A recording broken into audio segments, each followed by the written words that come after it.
I'm so glad to see you once again. I believe that Lord God will bless us with His word tonight. Okay, this evening let us open to the book of Matthew chapter 8.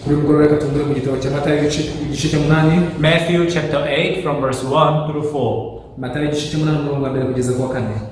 If you found it, let me read it. When he had come down from the mountain, great multitudes followed him. And behold, a leper came and worshipped him, saying, Lord, if you are willing, you can make me clean. Then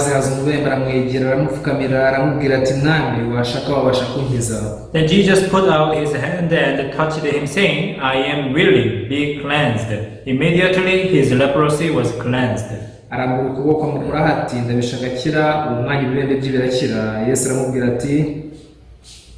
Jesus said to him, see that you tell no one, but go your way, show yourself to the priest, and offer the gift that Moses commanded as a testimony to them.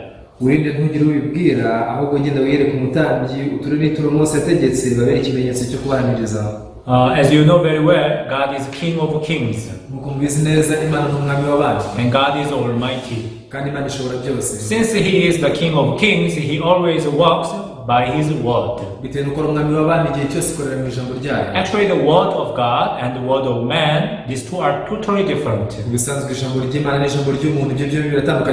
For us, human beings, even though we speak something, in order to make this what we speak happen, we have to add our work.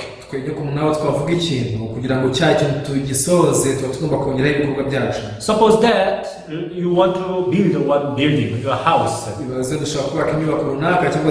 I want to build a house. And what are you supposed to do?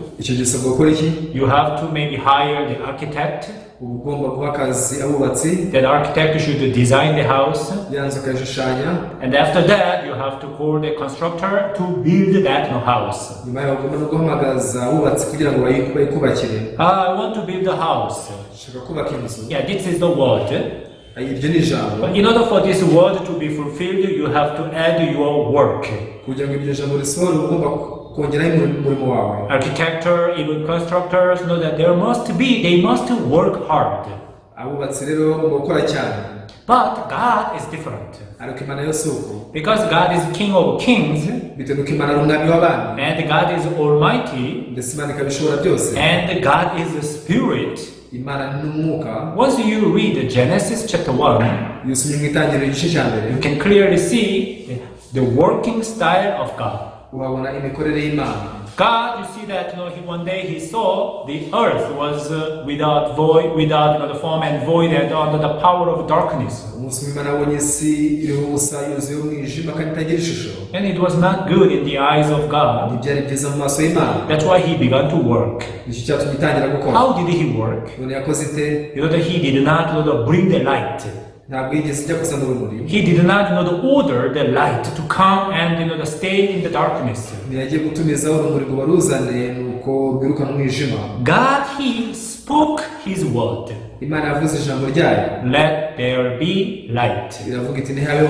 And when God said, let there be light, the Bible says there was light. What does this mean? Let there be light. And according to the course of this word, according to our understanding, let there be the light, and the light is coming, or light is going to come. We have to say like this. Let us build a house, and we are going to build the house. Something like this. But in the Bible, God said that let there be light. And then you see that there was light. It means that the light has just come upon the word of God.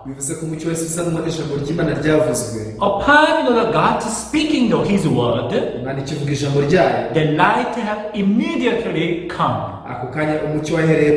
Why? kuki because inside of the word of God there is the power. kubera ko mu ijambo ry'Imana haba harimo imbaraga. That's why in Hebrews the word of God is called logos.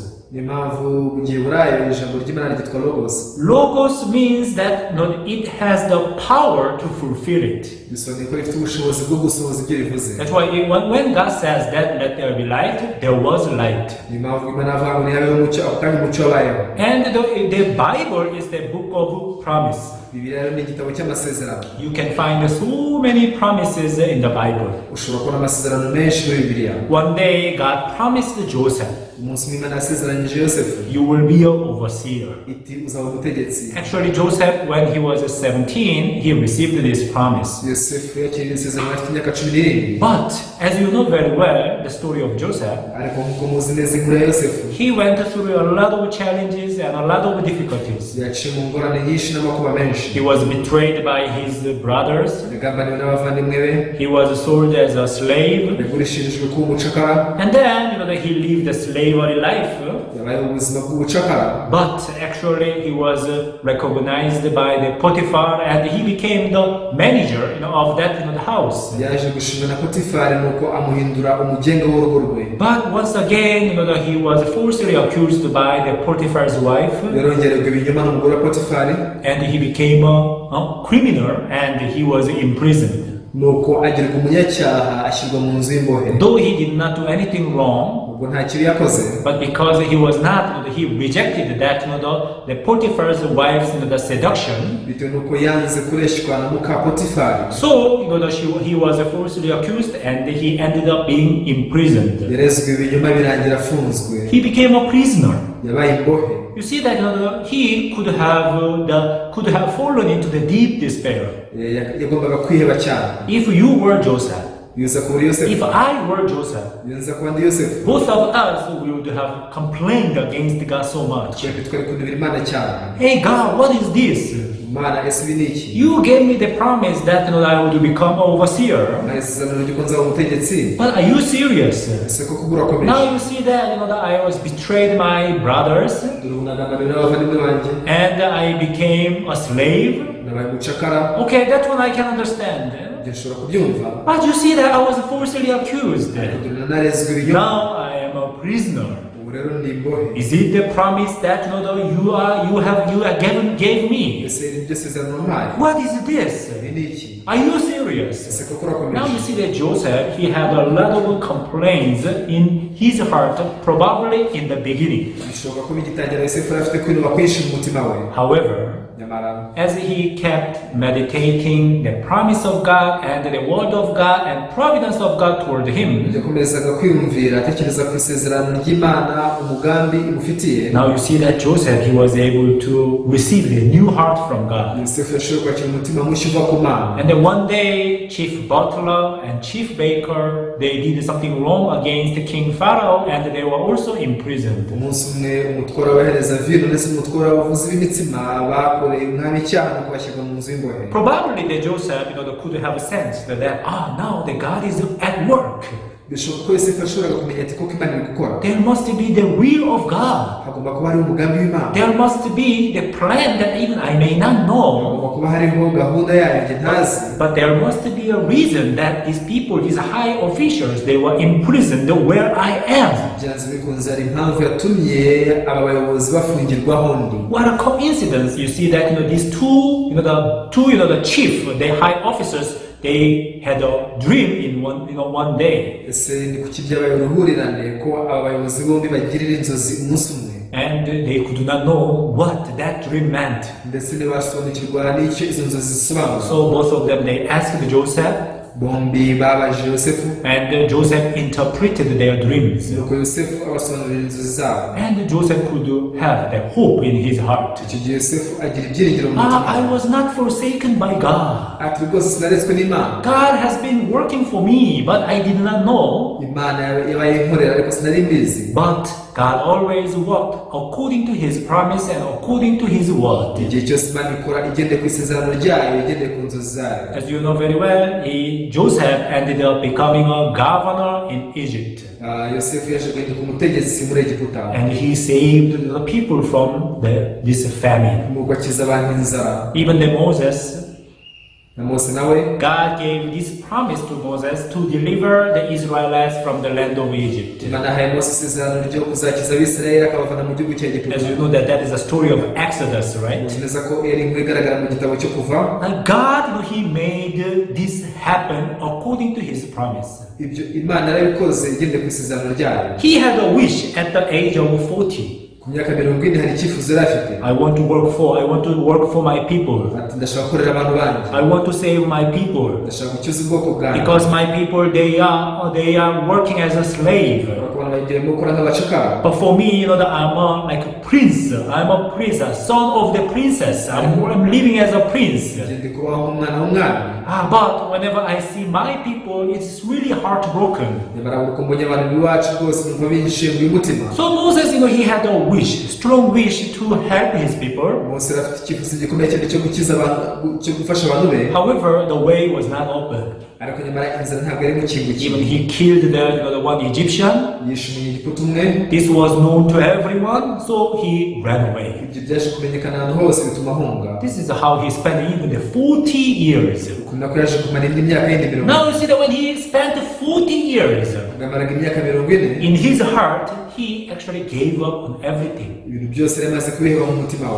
What? The saving my people? No, that is the story of a long time ago. I will just end my life like this. But God did not forget that promise. And at the age of 80, now God used Moses. And Moses delivered all Israelites from the land of Egypt. Even King David, when he was young, just a shepherd, he was anointed to be a king of Israel. At that time, he was just a young boy. Nobody would expect that he would become a king. But when he turned 30, as promised, he became a king of Israel. And he became the greatest king, whose heart is after God's heart. The Bible says wherever he went, always he went with a victory. Dear brothers and sisters, and dear viewers, I want you to understand this point clearly. God is Alpha and Omega. God is beginning and end. As God speaks, everything is fulfilled. The problem is we human beings, we are living in the timeline. So that's why we are affected by the time. But as you know that God is a spirit and God is from the eternal world. That's why to God there is no past, there is no present, there is no future. Why? Because God sees everything in one look. We human beings, we cannot understand what is eternal.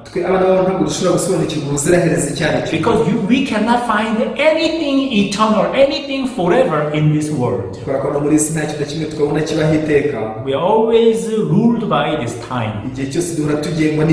That's why in the Bible, God tried to explain to us what the will of God is. God says that I am Alpha and Omega, beginning and end. The problem is Satan, he plays with us using this needle. ikibazo nuko Satani adushuka akoresheje igice cyo hagati. Sometimes God not speaks to us. Imana ivugana natwe. I will do this, I will do that. Nzakora kiriya. And then with this word we step forward, we move forward. Muri iryo jambo tugatera intambwe tujya imbere. And in the middle, we meet the situation which is different from the promise of God. Byageramo hagati tugahura n'ibihe bihabanye na rya sezerano ry'Imana. At that time, we make a conclusion that maybe the promise of God, the word of God is cancelled. Muri icyo gihe dufata umwanzuro tuti ahari rya sezerano ry'Imana cyangwa se ijambo ry'Imana ryakuweho. Or that is not true. Cyangwa se si iby'ukuri. That's why the situation is like opposite to the promise. Niyo mpamvu biri kubaho bihabanye n'isezerano. Even Joseph, Yosefu nawe, even though he was given the promise to be overseer, but his situation was really opposite to that promise. However, if you see the end, whenever you see the end of the story, you can find that all promise of God have been fulfilled completely.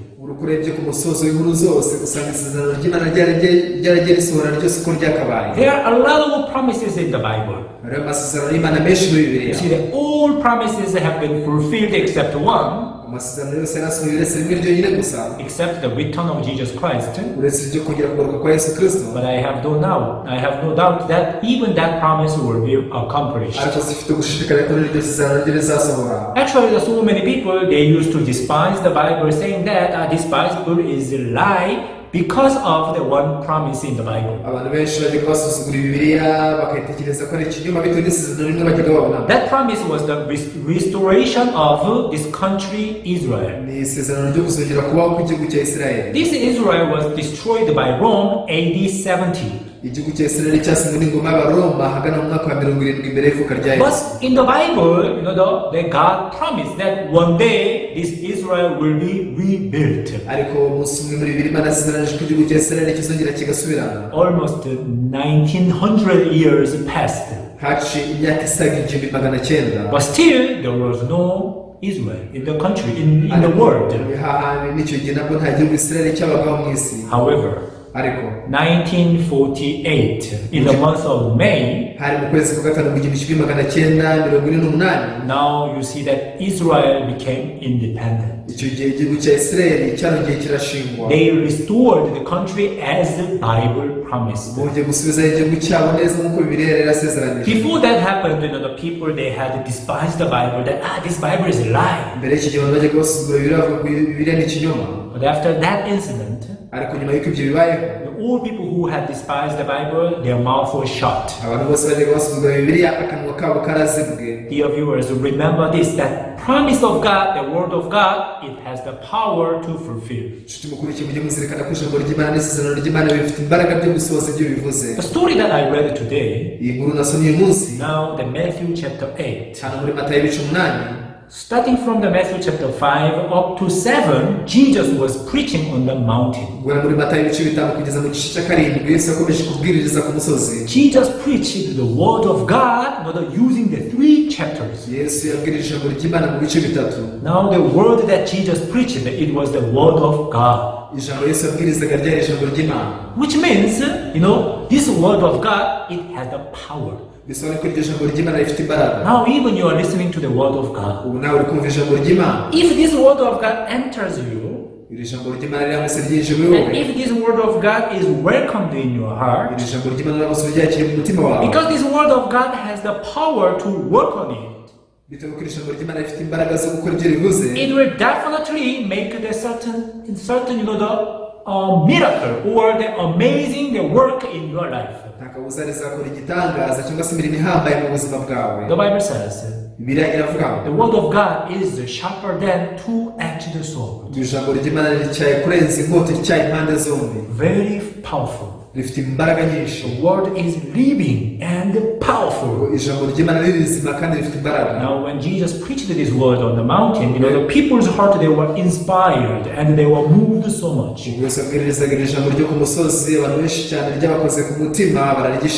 Dear viewers, even I used to live the dirty and filthy life. I never thought to be a pastor, to live for others.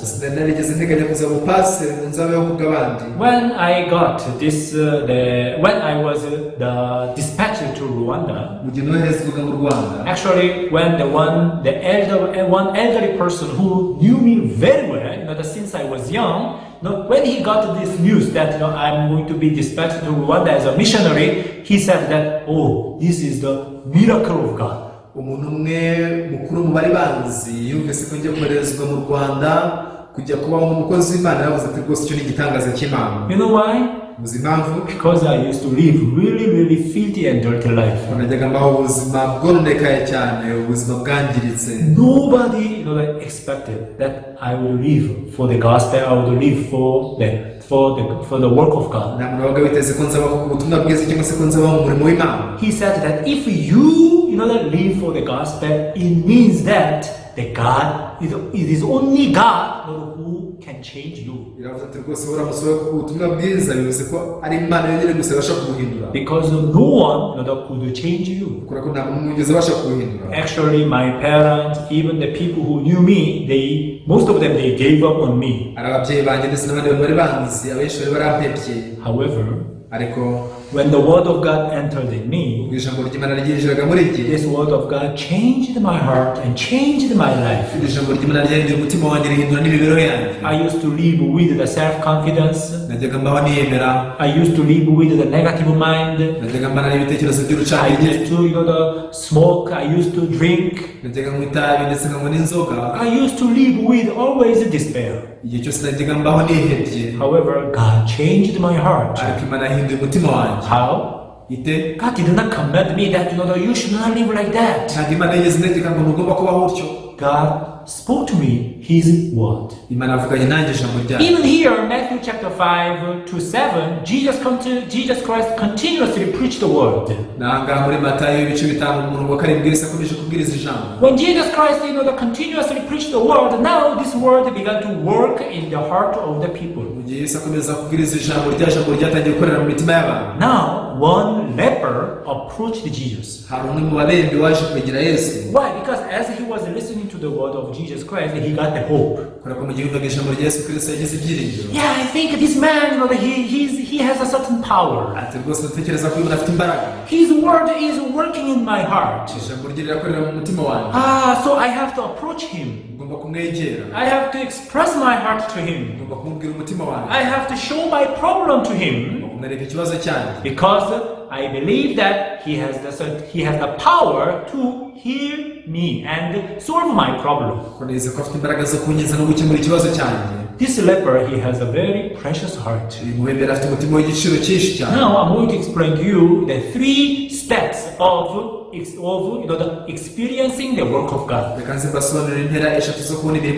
So first one is what?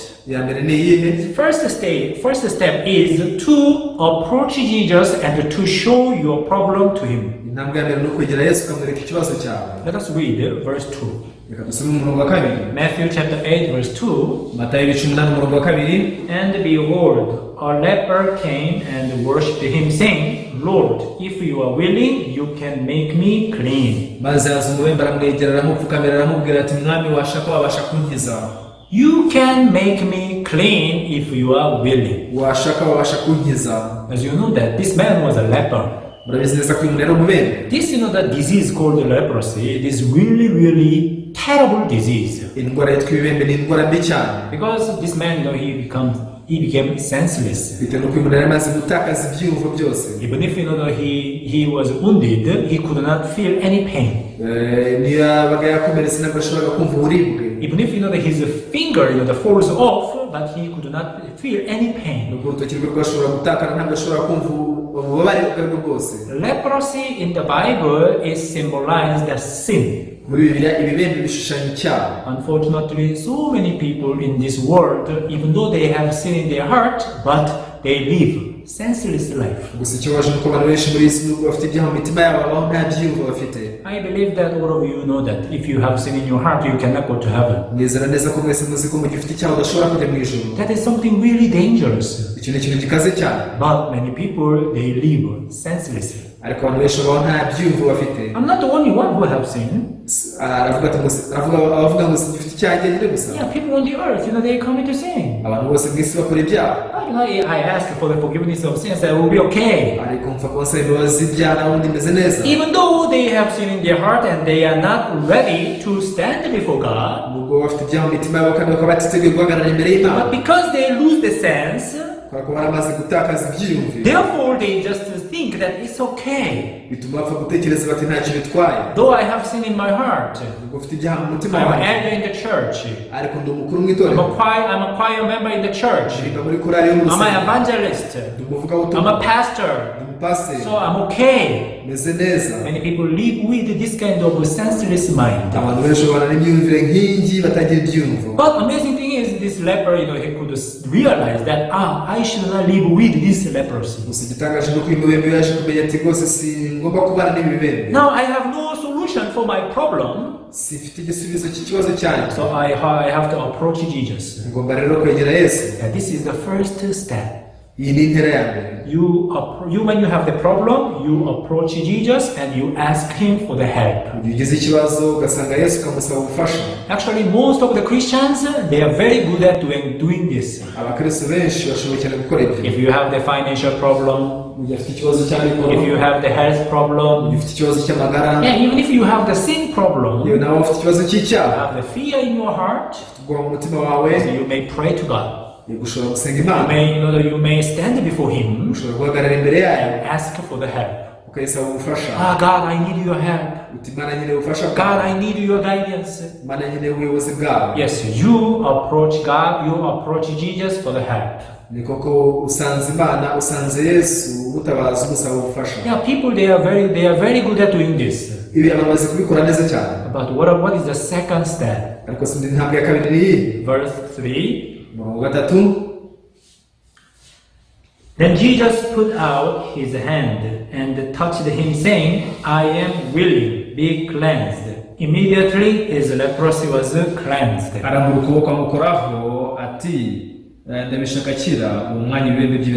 Now the second step is to listen to what Jesus said. Exactly. Yes, you ask Jesus for help. And then what you are supposed to do is to listen to what Jesus said. You have to focus on what the Bible says. Why? Because in the Bible there is the Word of God. As I told you, in the Word of God there is the power to heal you, to give you the solution. Many people, they have sin in their heart, they have a condemnation, and they ask for the forgiveness of sins. What are they supposed to do after prayer? If they really realize that, I have no solution for my sin problem, what are they supposed to do? They are supposed to check what the Bible says. And this is the second step.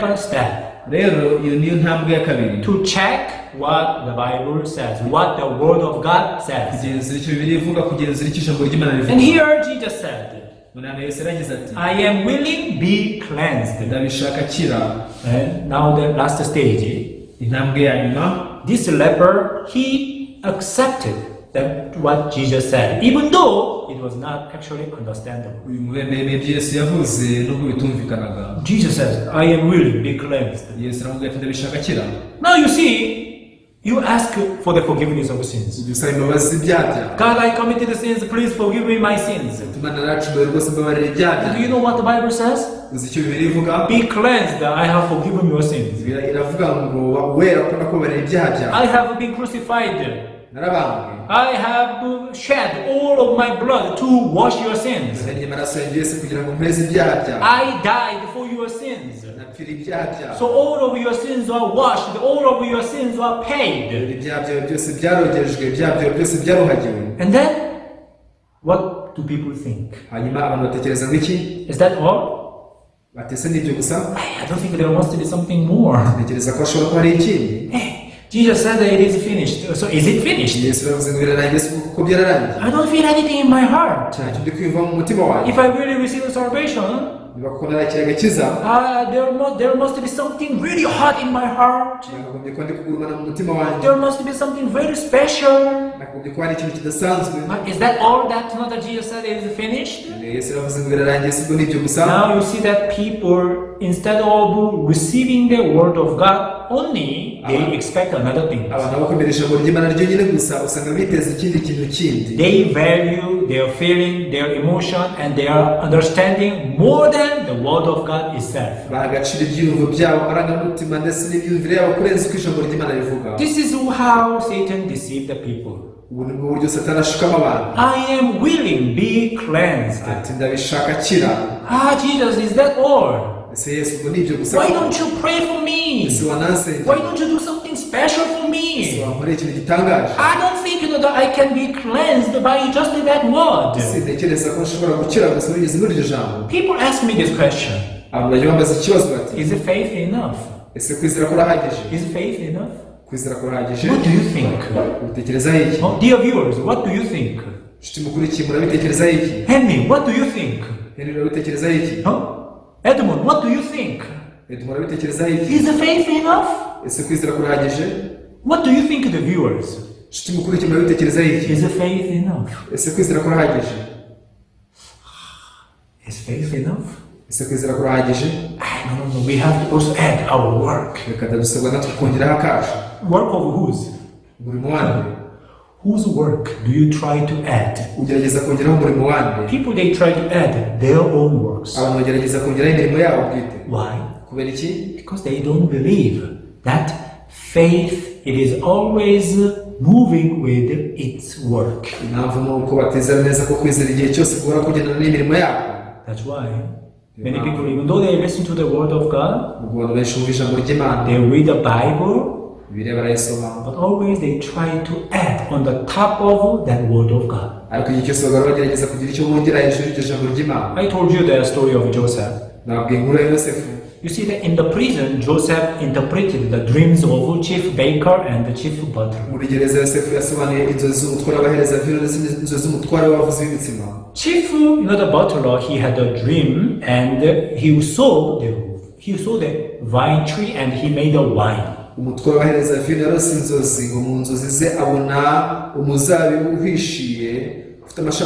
This wine represented the blood of Jesus. He did not add anything. And you see that according to his dream, he was restored, which means he was saved. However, chief baker,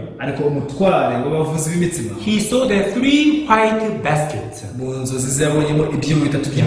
that represent the body of Jesus Christ. Actually, the body of Jesus was more than enough to save him. However, this chief baker, he added all kind of baked goods on the top of these 3 white baskets.